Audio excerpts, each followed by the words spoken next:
of China. 主席。 President, I thank USG Fletcher and Ms. Natil for their briefings. Children are the greatest victims of armed conflict. During the 15-month-long Gaza conflict, at least 17,000 Palestinian children have been killed, with more than 600,000 plunged into an unprecedented humanitarian catastrophe.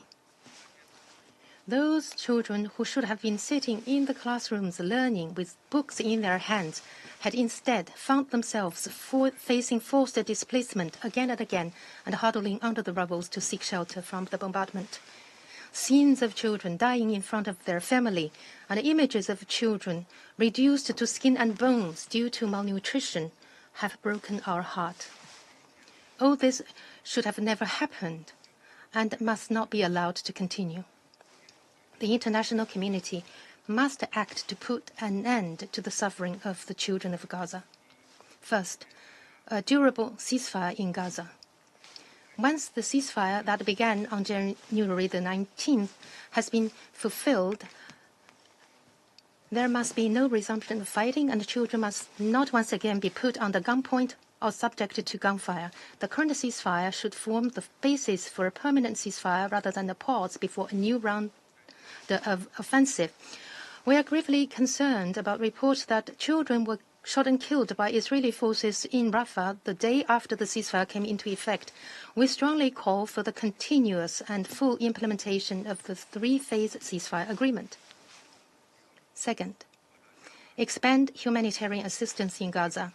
Children in Gaza have long been deprived of the basic necessities for survival, such as food and medicine, and there are even cases of newborn babies being frozen to death. We call on Israel to fulfill its obligation under the international humanitarian law as the occupying power by opening all border crossings, lifting restrictions on entry of goods, and guaranteeing large-scale access of humanitarian supplies into Gaza and their safe and orderly distribution.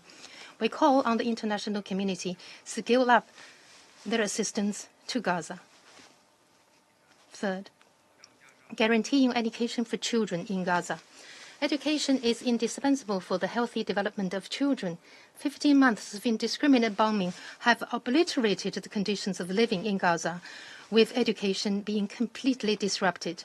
The international community should support the expeditious commencement of reconstruction in Gaza to restore people's livelihoods and provide children with a healthy environment in which to grow up.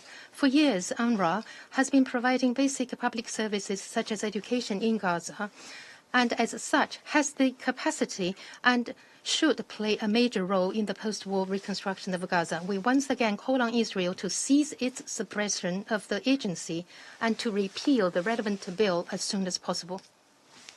Fourth, accountability for violations against children.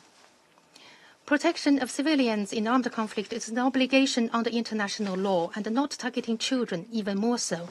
The Security Council resolution has clearly identified 6 grave violations against children as prohibited actions. However, large amount of reporting has shown that children in Gaza have suffered grave violations during the conflict, and the annual report of the Secretary General has also listed relevant perpetrators. We call for investigations and accountability for all violations against children in all conflicts and support the continued focus on the children of Gaza by the Council's Working Group on Children and Armed Conflict. President, the fundamental approach to allow Palestinian children to grow up in a safe and healthy environment is through the implementation of the two-state solution and the realization of a comprehensive, just, and lasting solution to the question of Palestine. The international community must act with an utmost sense of urgency to promote the restart of the political process for the two-state solution.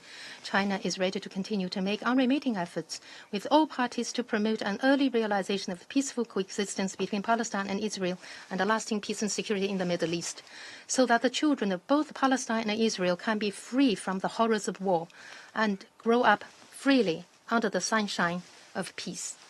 Thank you, President. I thank the representative.